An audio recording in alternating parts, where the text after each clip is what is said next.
안녕하세요. 안녕하세요. 시작기도 같이 하고 시작하도록 하겠습니다. 페이지 10쪽입니다.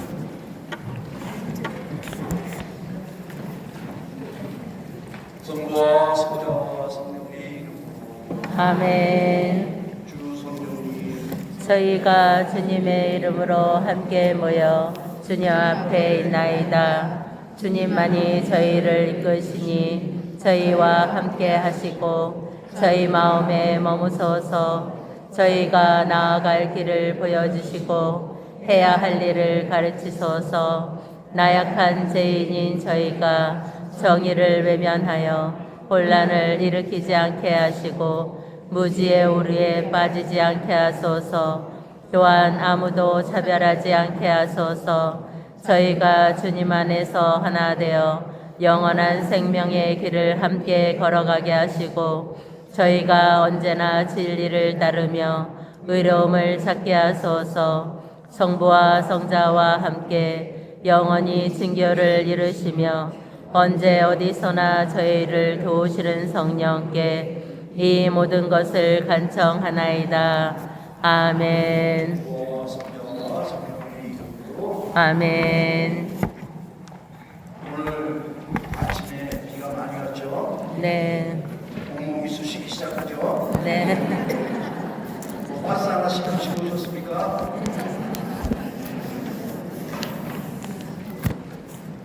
자, 우리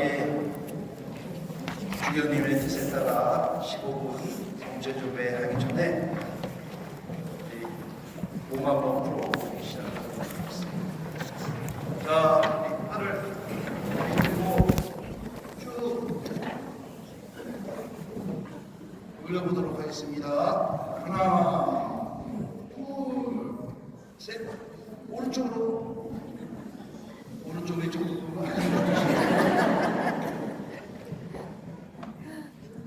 오른쪽이 딱 보니까 1시밖에 안 가. 3시 정도는 가야지. 어우, 셋이 안 돼. 자, 왼쪽으로. 자, 뒤쪽으로 한번 가볼까요? 뒤쪽으로. 자, 하늘 아래서 바라보고. 와, 진짜 이거 언제 해봤냐? 지난달에 해보고 처음이래. 자, 이제 이렇게 돌려서 오고,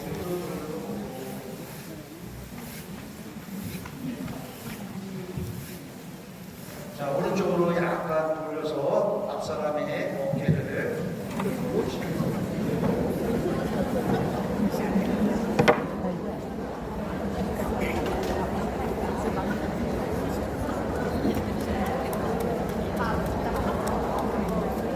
자, 이제 뒤로 돌아서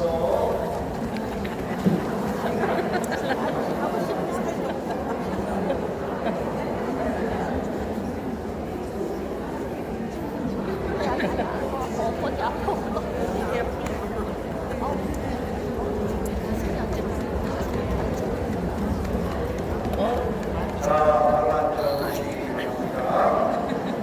자, 오늘 제10화 신호도 정신을 살아가는 주일에 있습니다. 100쪽입니다. 100쪽. 성경부터 읽어보도록 하겠습니다. 오늘 성경은 에페소 2장 17절부터 22절까지 나와 있습니다. 한번 같이 읽어볼까요? 이렇게 그리스도께서는 세상에 오시어 멀리 있던 여러분에게도 평화를 선포하시고 가까이 있던 이들에게도 평화를 선포하셨습니다. 그래서 그분을 통하여 우리 양쪽이 한 성령 안에서 아버지께 나아가게 되었습니다. 그러므로 여러분은 이제 더 이상 외국인도 아니고 이방인도 아닙니다. 성도들과 함께 한 시민이며 하느님의 한 가족입니다. 여러분은 사도들과 예언자들의 기초 위에 세워진 건물이고 그리스도 예수님께서는 바로 모퉁이 돌이십니다. 안에서 전체가 잘 결합된 이 건물이 주님 안에서 거룩한 성전으로 자라납니다. 여러분도 그리스도 안에서 성령을 통하여 하느님의 거처로 함께 지어지고 있습니다. 네, 오늘 우리가 읽은 누가 사도 바울과 에베소 교인들에게 보낸 편지를 가지고 묵상을 해보려고 합니다. 그런데 오늘 묵상은 단어를 갖고 하는 것입니다. 호흡을 하면서 여러분들이 오늘 읽은 독서 렉지오 디비나에서 하나의 단어, 짧은 문장, 이것을 선택하는 거예요. 평화를 선택할 수 있고, 이방인을 선택할 수 있고, 외국인을 선택할 수 있고, 건물을 선택할 수 있고, 성전을 선택할 수 있고, 모퉁이돌을 선택할 수 있어요. 다시 한번 봉독을 할 때 여러분 중에 이것은 내가 마음에 들어오는 단어다라고 하면 그 말씀을 가지고 그 단어를 가지고 15분 동안 있어 보는 거예요. 그 단어가 나한테 어떤 생명을 가지고 자꾸 이끄는지를 보는 것입니다. 이것이 렉지오 디비나의 말하는 되새김입니다. 끊임없이 말씀을 되새겨보면서 그 말씀이 나에게 어떻게 무슨 이야기를 하고 있는지를 듣는 거예요. 그러다가 분심이 들어오면 어떻게 해요? 다시 그 말씀을, 그 단어를 또 생각해 보는 거예요. 그래서 끊임없이 그 말씀 안에 내가 정한 그 말, 건물이면 건물, 이방인이면 이방인, 외국인이면 모퉁이돌이면 모퉁이돌, 평화면 평화가 나에게, 지금의 나에게 어떤 얘기를 걸고 있는지를 듣고 있다가 머물러 보는 것입니다.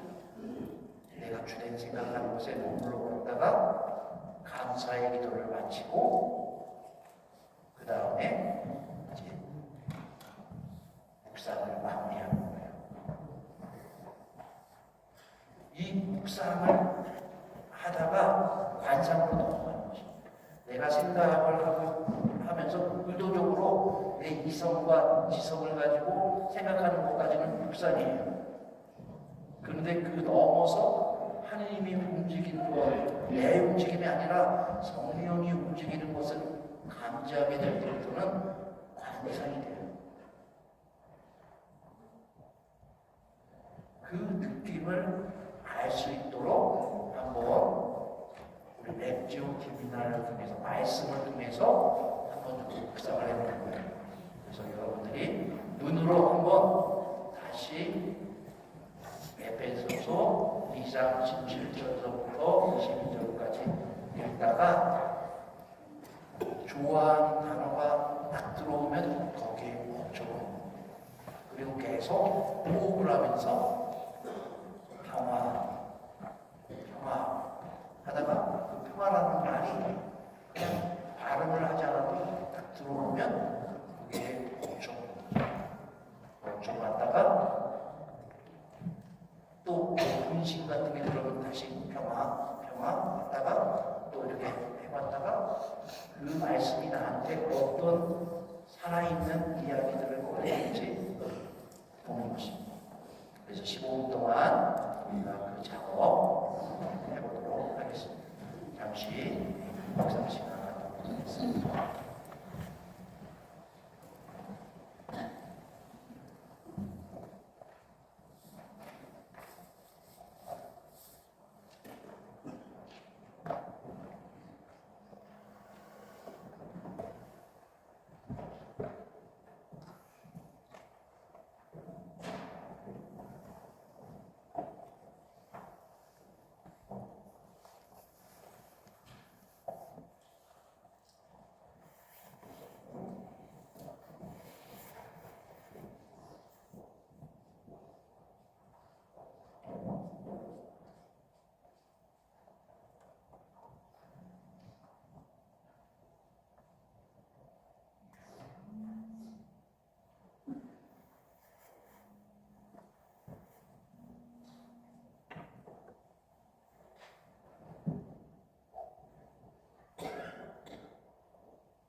이제 묵상을 마무리해보도록 하겠습니다.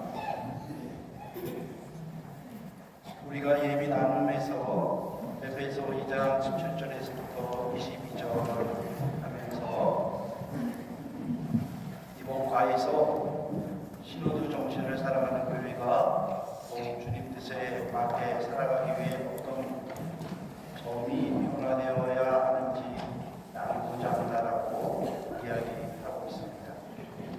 문제는 제가 식가를 살펴보니까 우리가 신호도 정신으로 살고 있지 않고 있다는 것을 알기 때문에 식가는 우리에게 필요 없구나라는 생각을 하는 것이죠.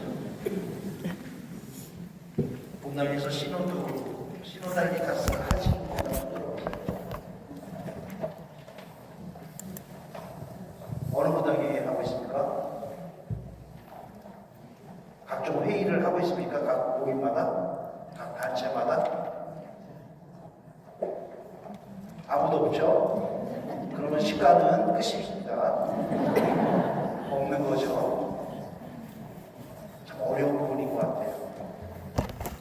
그런데 아무 분당도 시노달리타스를 하고 있지 않은 한국교회에서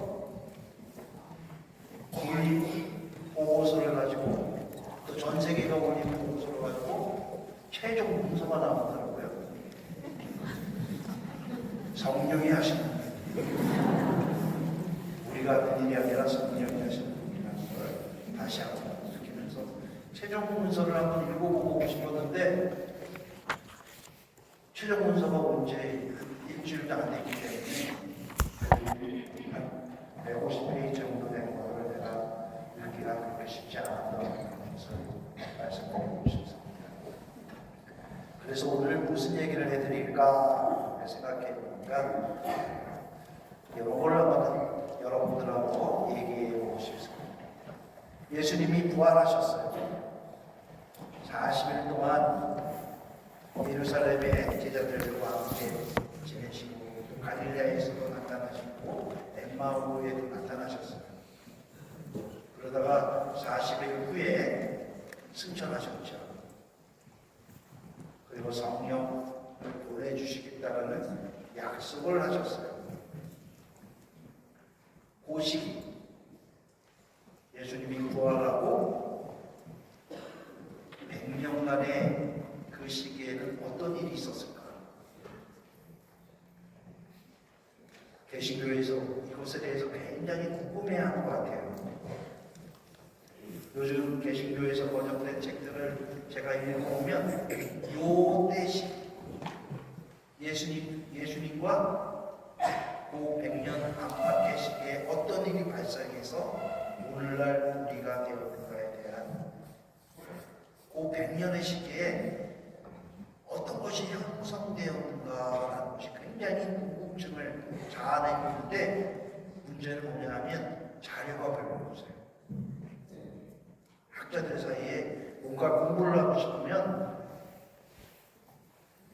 뭔가 자료가 나타나가지고 그 자료를 갖고 분석하면서 1세기에는 이런 일들이 있었고 또 로마 왕 어떤 일을 했었고 또 그 주변에서는 어떤 일이 발생했고 막 해가지고 그리스도교는 어떤 식으로 움직였는가 이런 것을 이렇게 막 분석하면서 학자들이 그리스도교는 그래서 사람들에게 먹혔구나 사람들이 이해했구나 라는 것을 알게 되는데 그러한 배경이 되는 책들이 아니면 파피루스나 양피지가 없다라는 것이 힘겹게 공부하는 사람들에게 다가왔어요. 그래서 제가 몇 번의 책을 읽어도 이 사람이 뭘 얘기를 하고 있는 거지? 라고 모르는 경우가 있었는데 이번에 이 책에서 조금은 힌트를 얻은 것을 여러분들에게 오늘 예비 나누었던 에베소 2장 17절에서부터 12장 9절까지의 말씀을 한번 해석해 보고 싶어요. 여기에서 여러분은 이제 더 이상 외국인도 아니고 이방인도 아닙니다. 성도들과 함께 한 시민이며 하나님의 한 가족입니다. 라는 말씀을 번역해 보고 싶습니다.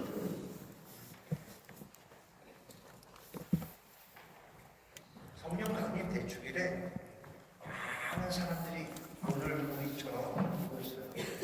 한 언어가 아니었다라고 사도행전을 얘기합니다.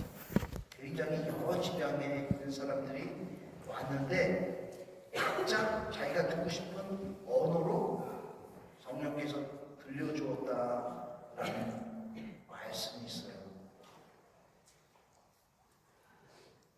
굉장히 그 표현은 중요한 표현인 것 같습니다. 사도들은 유대인이었죠. 그리고 갈릴레아에 한정된 아주 농촌 지역의 사람이었습니다. 어부였죠. 그리고 예수님도 마태복음에서 다시 갈릴레아로 가서 제자들을 찾겠다. 그러니 너희들 갈릴레아로 가라. 라는 말씀을 하시죠. 갈릴레아는 유대인들 사이에서도 약간 버려진 지역이었습니다. 그래서 그 지역에 살던 사람들은 굉장히 선택되지 못한 사람들 축에 포함되었어요. 그 사람들이 예수의 부활을 체험한 거죠. 그런데 성령 강림은 예루살렘이라는 한 나라의 수도 같은 곳에서 일어납니다. 여기에 첫 번째 특색이 있습니다. 뭐냐? 지방에서 도시로 선교 지역이 바뀌게 된 것입니다.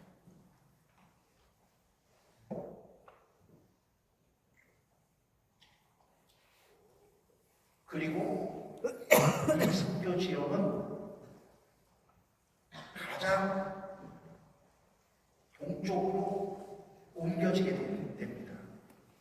예루살렘에 머물러 있지 않고 유대인들의 사는 예루살렘과 또 유대인의 전통에 머물러 있지 않고 외국으로 가게 되는데 시리아의 안티오키아로 가게 된다는 거죠.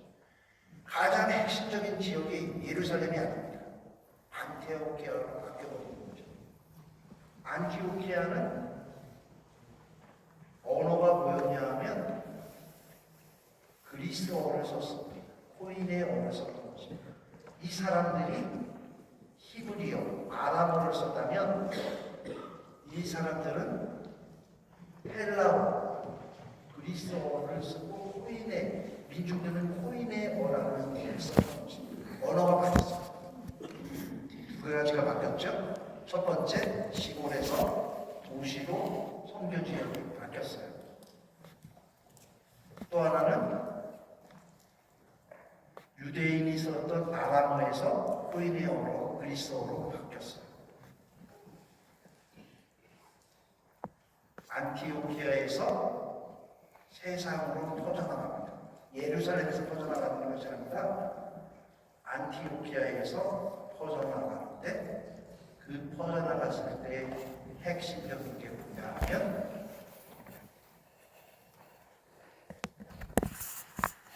이 사람들에게 중심이 되었던 그 유대인의 회당, 시나고그라고 불리는 회당을 중심으로 선교 창조 지역을 잡았던 거예요. 그래서 유대인들이 예수 그리스도의 부활로 새로운 그리스도인이 안티오키아에서 됐지 예루살렘 사람들을 그리스도인이라고 그러지 않았어요.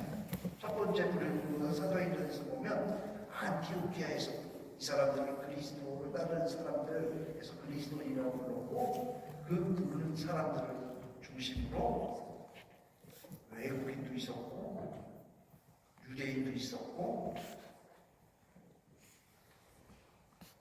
그리고 언어를 하는 사람들이 그러니까 아람어를 쓰는 사람이 있었고 그리스어를 쓰는 사람이 있었으면 조금씩 그리스 사람들이 쓰는 언어로 또 문자로 바뀐다는 거죠. 그래서 성경은 그리스어로 써 있어요. 그죠? 문서가 그리스어로 바뀌었다는 굉장히 큰 변화를 하고 있어요. 그러면서 신앙고발을 통해서 이 사람들이 조금씩 예수 그리스도를 이야기하면서 서방 쪽으로 갑니다. 점점점 어디로 가느냐? 로마로 간다라고 할 수 있는데 그 로마로 갈 수 있었던 게 뭐냐면 팍스 로마노이죠. 로마의 그 평화라는 뜻을 갖고 있는 팍스 로마가 뭐냐? 가장 중심으로 했던 게 로마가 전쟁을 편하게 하기 위해서 도로를 하다는 거예요. 그래서 로마를 중심으로 해서 자기가 정복한 나라에 도로를 신설했어요. 그리고 거점, 스테이션이라고 하죠. 우리는 스타지오 그 거점에마다 도시가 하나씩 생겨요. 큰 도시들이 하나씩 생겨나는 것이죠. 큰 도시에는 목욕탕을 만들고 극장을 만들고 제사 드리는 곳을 만들고 사람들을 할 수 있는 아고라라고 하는 토론 장소를 만들고 이렇게 하면서 큰 도시가 만들어져요. 큰 도시가 만들어지는 곳에 유대인들이 들어가 있었던 것이죠. 유대인들이 들어간 곳에 그리스도를 믿는 사람들이 들어가서 교육을 하면서 새로운 세상을 만들어냈다는 거예요.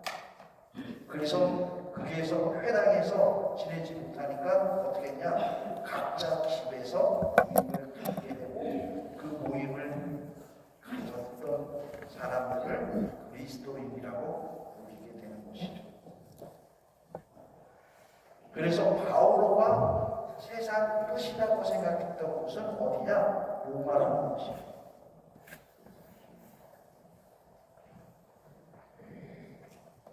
그래서 로마에 가서 참수형을 당하는 것이 자기가 세상 끝까지 가서 복음을 전하는 목표가 됐던 것입니다. 베드로 사도도 세상의 것은 로마였던 것이죠.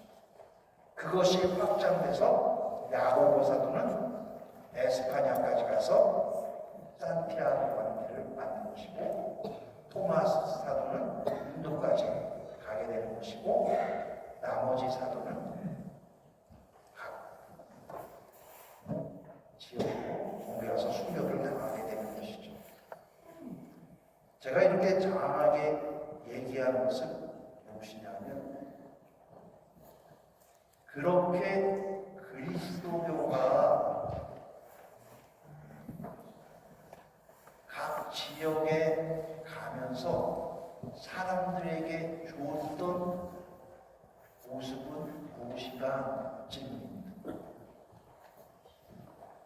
무엇이 사람들에게 감동을 주었기 때문에 작은 거점에 있는 곳이 큰 공동체가 되었고 그 공동체 사람들은 세례를 받게 되고 그 세례를 받는 사람들은 그리스도의 몸이라고 하는 새로운 제사를 만들었던 거죠. 옛날엔 신전에서는 동물들을 죽이고 그 동물들이 속죄의 제물이 돼서 자기 죄를 사하게 되었다고 한다면, 그리스도교는 굉장히 간편한 제사 방법을 선택했어요. 그렇지 않겠습니까?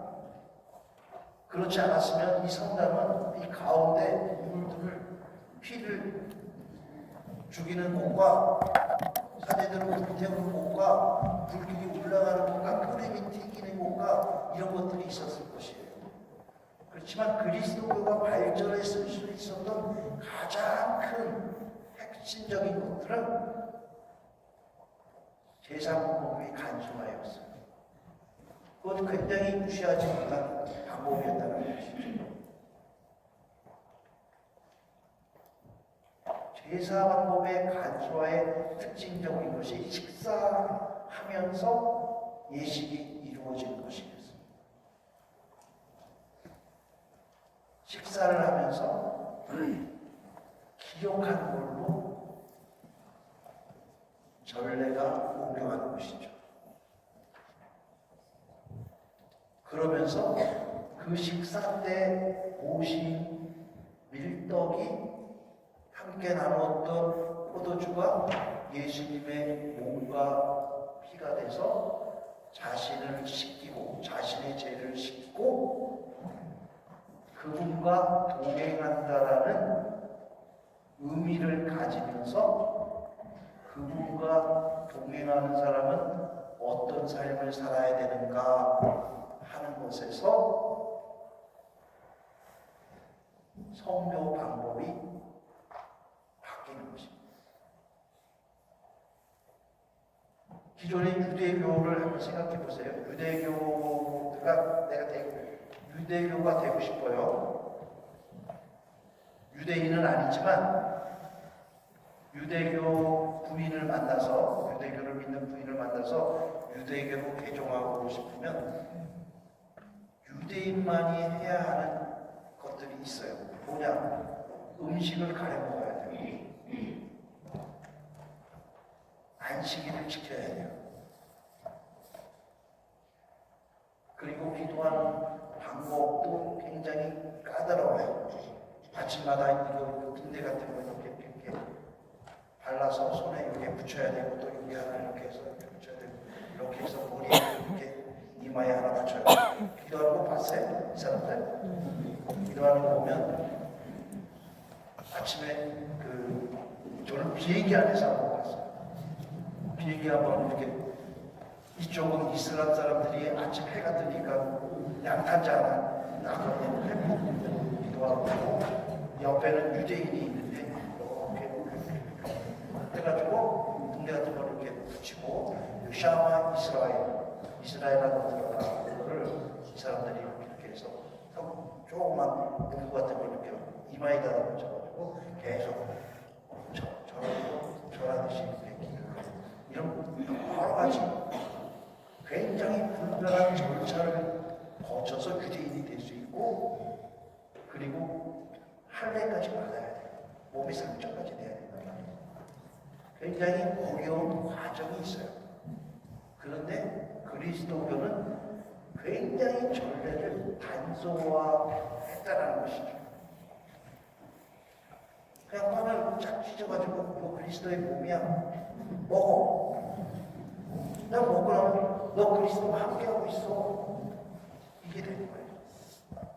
이제 뭔가 불태워서 막 제물을 불태워서, 속죄 제물을 불태워서,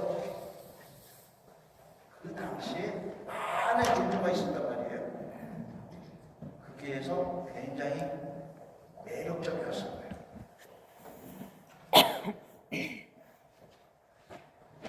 또 한 가지는 그리스 로마 신화를 보면 신이 많아요. 여러 신에게 신전을 만들어야 됐어요. 그러다 보니까 주변에 많은 미신들을 믿는 신당을 만들어야 됐어요. 그리스도교의 매력이 또 무엇일까라고 생각해보면, 그런 신전을 만들지 않아도 그분과 그와 함께 할 수 있었던 거예요. 또 유일시의 사상을 가지고 있었어요.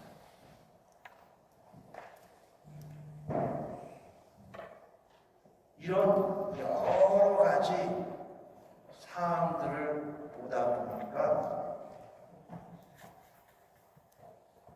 이 종교 굉장히 매력적으로 느꼈을 거예요.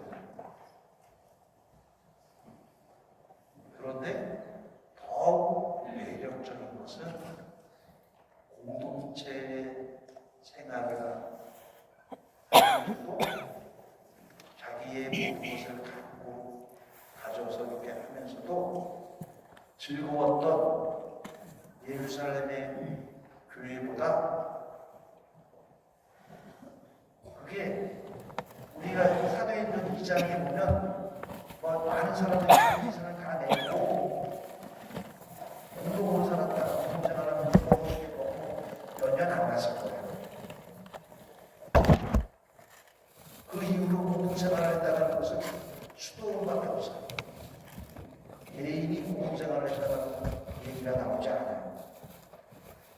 굉장히 자유롭게 살았지만 뭐냐면 자선이었어요. 자선. 이 사람들은 뭐 때문에 이렇게 자선 생활에 집중할까 하는 것이 타인들에게 굉장히 큰 매력으로 다가왔을 것입니다. 그래서 우리가 미사 때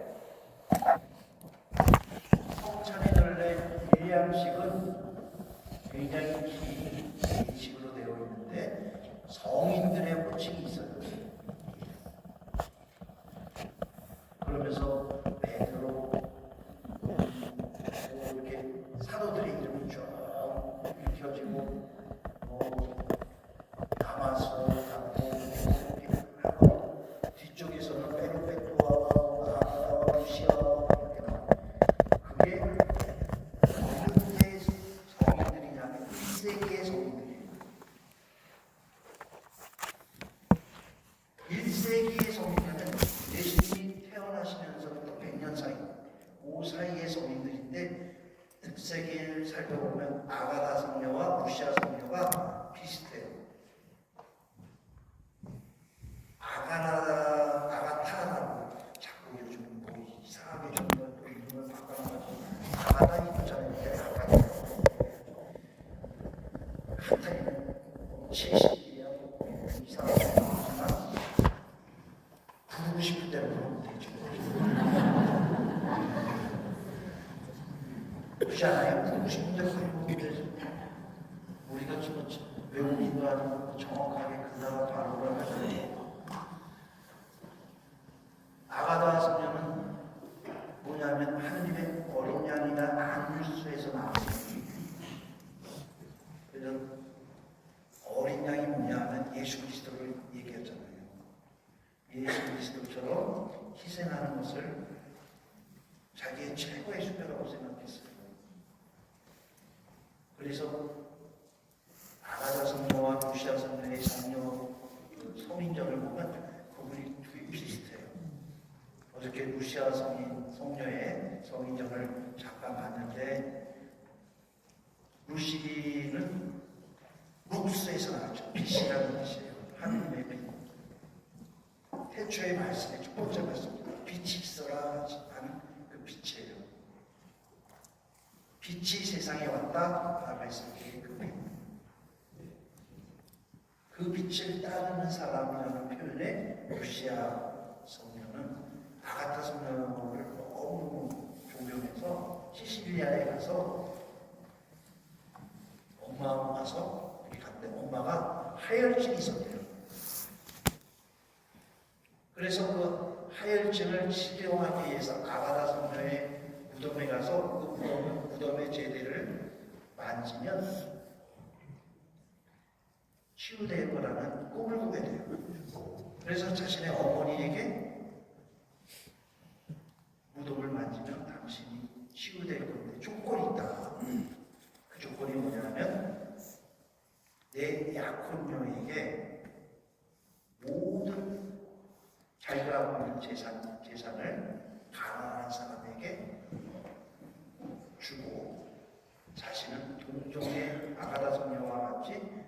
성경의 삶을 살면서 하느님의 순결한 종이 되고 싶다, 이런 표현을 해요. 그래서 집에 돌아와서 모든 재산을 받아서 가난한 사람들에게 줍니다. 그때 나오는 표현이 가난한 사람은 나의 재산입니다. 나의 재산의 이익은 하늘에 쌓는 것입니다. 라는 표현이 나와요. 근데 1세기에 많은 성인절을 보면 다 똑같은 말이 나와요.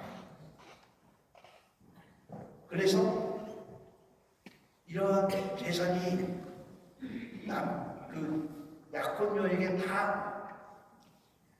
약혼자에게 다 올 거라고 생각했던 약혼자가 루시아 성녀가 다 주고 나니까 화가 난 거야. 그래서 재판장에게 가서 이 사람 내 재산 다 빼먹었다. 그래서 재판장이 돌려줘라 했는데, 내가 돌려준 것은 가난한 사람밖에 없습니다. 가난한 사람이 내 재산입니다 라고 하면서 성녀가 하니까, 그때부터 이제 순결이 열정이 이렇게 되어가는 과정이 있어요. 이러한 이야기들이 전래되어 나왔어요. 사람들 구전으로, 사람들 입의 입으로 넘어왔을 거예요. 그래서 사람들은 기억했을 것입니다. 뭘 기억했는가? 이 공동체는 누군가에게 자선을 할 때 미사 때 주님을 모시고, 그 모신 주님이 행하려고 했던 가난한 사람을 치유하고 가난한 사람하고 나누고 하느님 나라를 선포하고 그 사람들이 다시 세례를 받게 하는 것이 바로 하느님 나라를 이루는 길이구나라는 것을 1세기 사람들은 그 도시마다 돌아다니면서, 또 그러면서 도시를 확장해 나가면서 공동체를 이루고 살았던 것이죠. 그래서 최종적으로 로마 교회까지 만들어가면서 확장을 했다는 것이에요. 여기 이야기를 제가 책에서 보면서 느낀 것을 오늘 시과의 결론을 내고 싶습니다. 우리 시노다니타스를 결과를 우리가 오늘 이야기하는 거예요. 그런데 그 결과의 이야기를 우리는 할 수가 없어요. 할 수는 없지만 우리가 해가고 있었다라는 것이죠. 보이지 않아요. 우리는 이야기를 들었고, 그 이야기를 통해서 어떻게 변화되어야 되는지를 기억했고, 그 기억이 어떤 행동을 하게 했는지, 우리 선조인 신앙인들이 정말 불모지에 가가지고 그 불모지에 시나고가에 가가지고 그 사람들에게 이야기를 했던 어려움처럼 어려웠지 않겠습니까? 우리도 이 세상에 살면서 이 세상의 가치와 다른 삶을 살아야 된다는 것을 의식하면서 살아가면서 우리는 그리스도인으로서 어떤 삶을 살아야 되는가 한번 다시 한번 기억해 보라는 것이죠.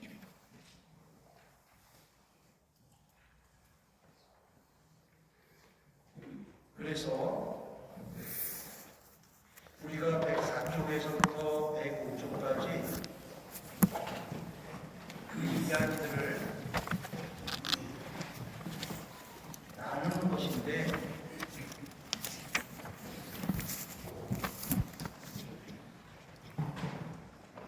저는 이것을 읽으면서 매일 중요하습니다. 신호도 방식으로 주님의 뜻에 맞는 결정에 이르기 위해 주님의 뜻을 경청하고 형제당과 대화하며 안 했어. 성경 안에서 주님의 뜻을 식별 안 했어. 그렇다면 그동안 신앙생활에서 경험한 교회 의사결정 방식, 신부가 다 했어. 신호도 방식 차이점이 무엇인지, 신호도 방식으로 좋았던 점이 무엇인지 나누고 없어. 두 번째, 모든 공동체에서 신호도 방식을 실현하는 거 해본 적이 없어. 대화를 통해 나온 모든 의견을 반영하는 것입니다. 실질적으로 어려울 수 있습니다. 이거 알면서도 왜 질문해? 그렇다면 우리 신호도 방식을 실현하고 겪었던 실질적인 어려움들, 실질적으로 하지도 않는 무슨 실질적인 어려움이 있어. 그리고 세 번째, 성령께서 우리를 언제나 더 좋은 방향으로 이끌자 맞는 말이야. 그렇다면 성령의 이끄심을 더 잘 따르는 공동체가 되기 위해서 우리 공동체는 무엇이 필요한지 나눠봅시다. 나누면 되겠죠. 그러니 제가 할 얘기가 별로 없어요. 그래서 오늘 이렇게 주섬주섬 이야기를 했습니다. 그러면서도 교황님께서 신호달리 따스를 잘 하셨다 생각합니다. 왜냐하면 우리 교회의 문제점을 발견했기 때문입니다. 아멘. 무슨 문제점이냐? 이런 것들을 안 한다는 것도 문제점으로 보여죠. 하라고 하는데도 안 하는 것 문제점이라는 걸 경험한 거죠. 아래까지 내려가는 것도 굉장히 쉽지 않다는 걸 느끼는 거죠. 느꼈다면 사제들은 조금이라도 더 성직자 중심에서 내려놓으려고 노력해야 되겠죠. 수도자들은 자기의 수도 생활에 대해서 느껴야 되고 자기가 사목자가 아니라는 것을 인식해야 되죠. 그리고 평신도들은 자기가 교회 안에서 봉사하는 것에 봉사직에 충실히 인식할 필요가 있습니다. 수동적인가, 적극적인가, 능동적인가, 협조적인가.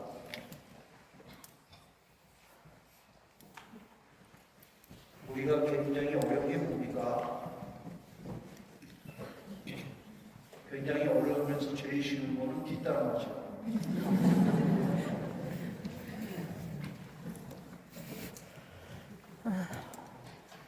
참 뒤에서 얘기하는 거 쉽습니다. 그렇지만 뒷담화를 하면 할수록 느끼는 게 있죠. 자기가 보인다는 것이죠. 말하고 있는 자기. 말하고 있는 자기가 보일 때 가장 힘든 일이 뭐냐 하면 내가 지적하는 사람보다 더 못한 내 모습을 볼 때가 있는 것이겠죠. 그런데 인정하기 싫거든. 제가 잘하는 거. 제가 분명 나보다 못난 놈인데 그 일을 하고 있다는 거 받아들이기가 쉽지 않은 수도 있습니다. 그렇다면 우리도 내려놔야죠. 서로가 내려놔야 되는 부분이 분명 있을 것입니다. 그것을 찾고 또 노력해야 된다는 것은 아마 시노달리다스를 했건 안 했건 우리는 그 얘기를 들었기 때문에 관계가 된 것이죠.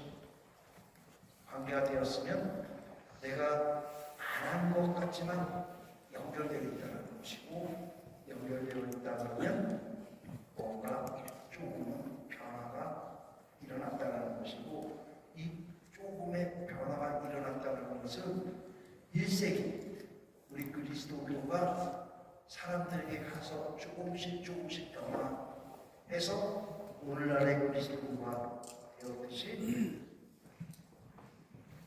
내 삶도 조금 변해야 되고 내 가족도 조금 변해야 되고 우리 본당도 조금 변해야 되고 이 사회도 좀 변화해야 되는 거기에서 우리 그리스도인들의 역할이 무엇인지를 다시 고민해 보았으면 좋겠다. 그래서 107쪽은 운동 책임성이라고 이야기합니다.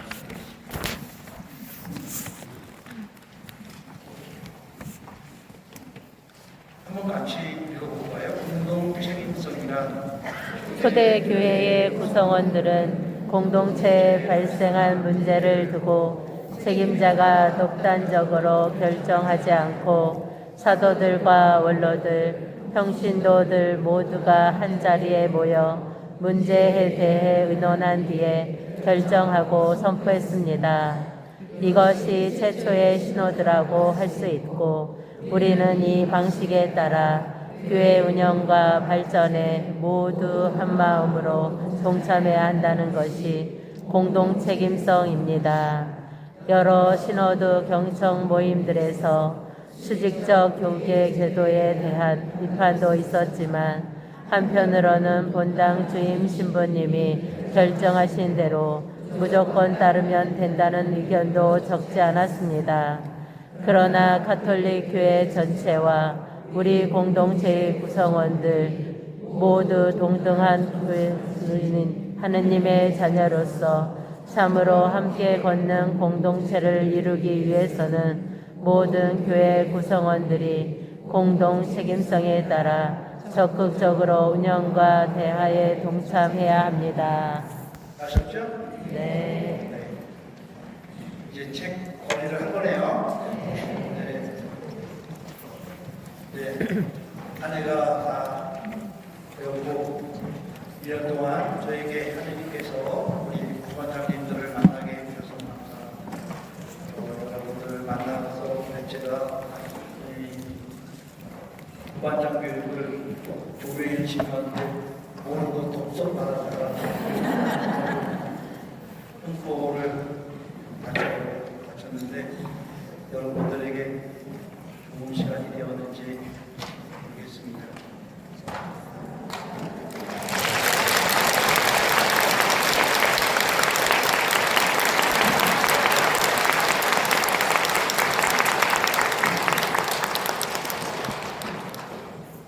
저는 끊임없이 질문을 던지고 질문에 답하고 여러분들도 마찬가지겠죠. 여러분들 삶 속에 질문을 던지고 그 답을 찾으려고 할 것입니다. 지금 제가 어떤 것을 바라보고 있고 그 바라보는 것에 대해서 질문을 하고 질문에 해답을 찾기 위해서 책도 읽고 사람들도 만나고 또 절망도 해보고 또 하기도 하죠. 그리고 그 질문이 옳았는가 하는 질문도 또 하게 되죠. 거기서 답을 찾고 있는 것 같습니다. 요즘은 제가 이렇게 책을 읽을 때 느낌이라는 게 있잖아요. 아, 내가 어떤 책을 자꾸 붙들고 있는가. 죽음에 대해서 붙들고 있죠. 죽음에 대한 질문들. 그런데 한 브라질 의사가 잘 죽는 것에 대해서 이야기하는 공감이 많이 되었습니다. 많은 사람들이 죽음을 준비하고 있지 않았기 때문에 오는 그런 뭐랄까 죽는 순간의 두려움 또 마지막 임종 직전까지 오는 그런 갈등.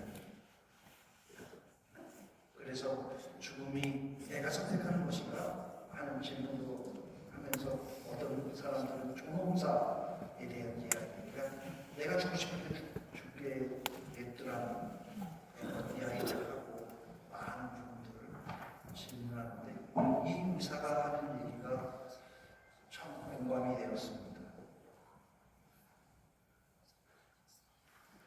죽음도 건강할 수 있구나. 마지막 죽음까지 내가 철저하게 준비를 잘 한다면 주변 사람들에게도 귀감이 되겠구나. 그것이 어느 순간이나 언제 닥칠지 모르겠지만 그 마지막 결론이 많은 책들에서 이거였던 것 같습니다. 지금 잘 살아.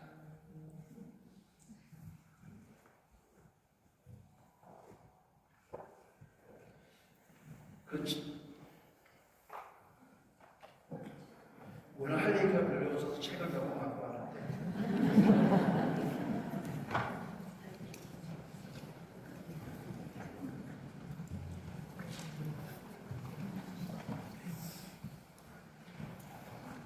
첫 번째 책이 죽음이 부럽다. 브라질 의사가 죽음이 부럽다. 소중한 것들을 지키고 있느냐. 죽음이 부럽다. 부럽다.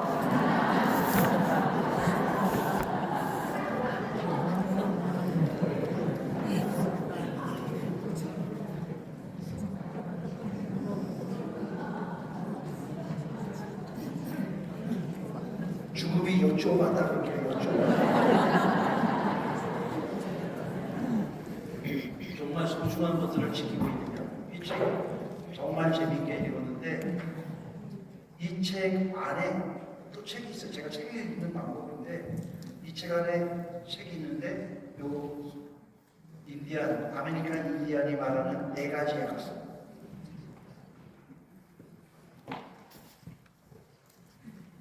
삶을 살면서 내가 소중한 걸 지키고 있느냐 했을 때 이 사람이 예를 들면 4가지 약속이라는 부분이 있고 또 내가 원하는 삶을 살았다라면 요번에 어제까지 읽은 책인데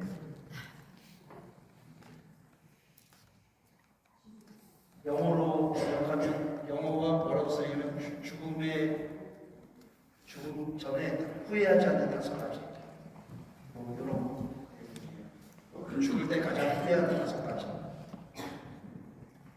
근데 이 책은 정말 여러분들한테 한번 첫 번째 판이 11세까지 되는 아주 큰 책인데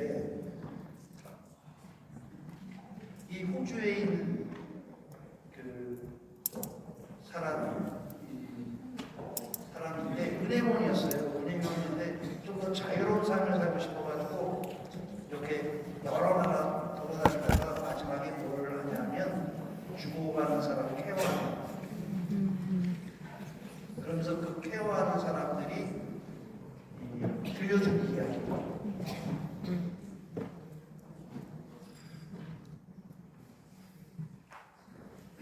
이 이야기의 마지막 부분을 여러분들하고 같이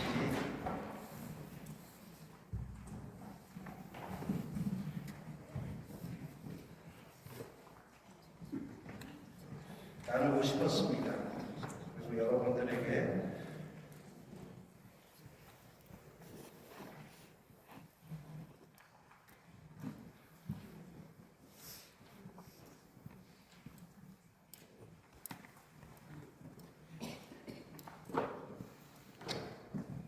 선물로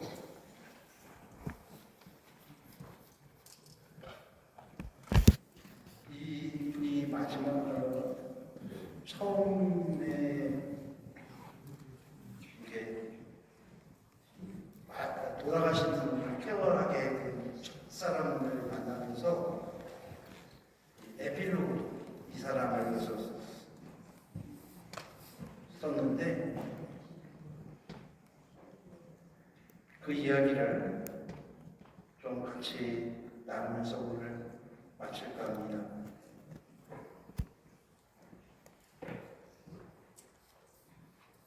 그런데 어느 부분인지 생각이 안 나요.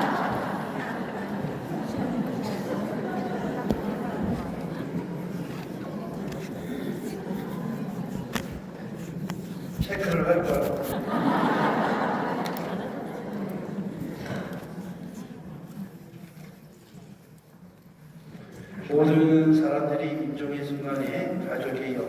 있어주기를 원하지는 않는다. 의식이 있을 때 가족들에게 마지막 인사를 하고 마지막 임종은 간병인과 함께하고 싶어하는 사람도 종종 있다. 아마 가족들의 추억 속에 죽어가는 모습을 남기고 싶지 않은 것 같다.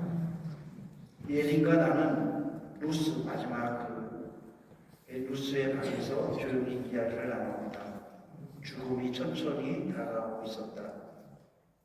예린은 자신의 가족에게 이런 일이 있다면 지금쯤 거의 모든 가족들이 이 방 안에 있을 것이라고 했다. 순모, 삼촌, 사촌들 그리고 이웃들까지 찾아와 떠나는 분에게 마지막 인사를 할 것 같다는 말이다. 우리는 곧 한동안 침묵에 빠져들었다.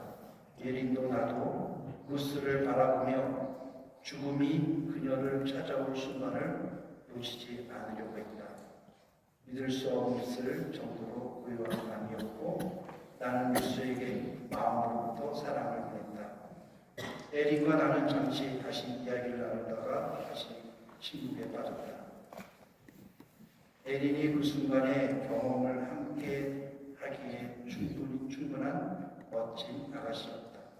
무엇보다도 다른 사람에게 관심을 가지고 배려할 줄 알았다.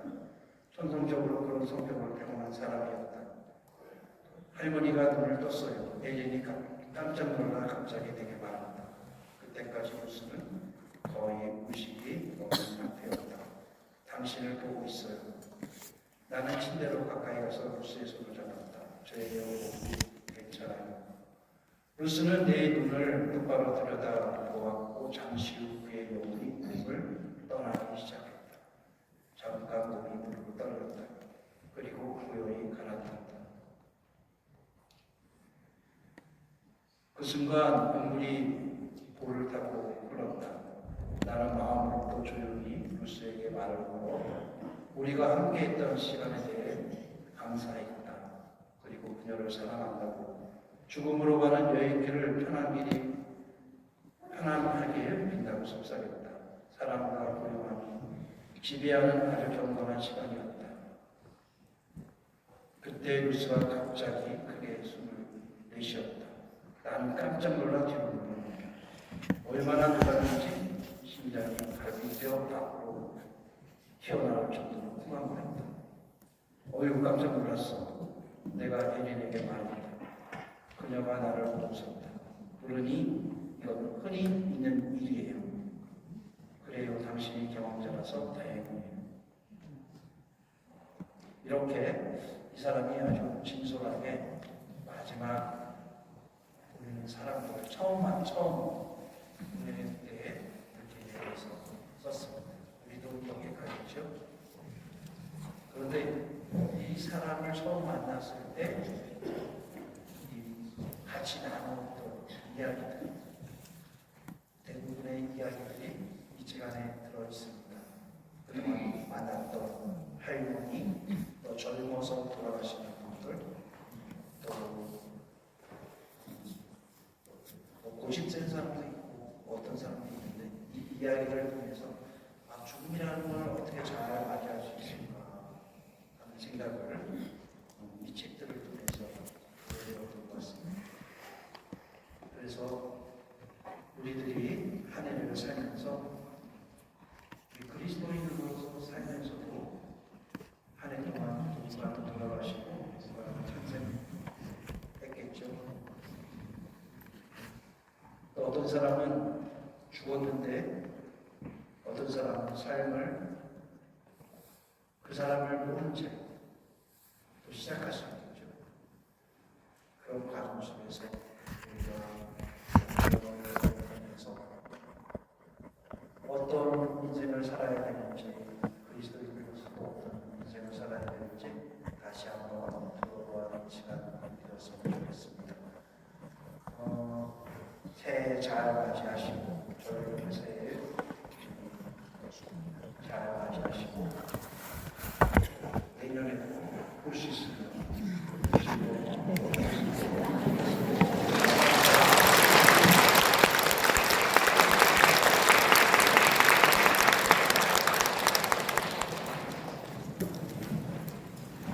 기도하고 보내도록 하겠습니다.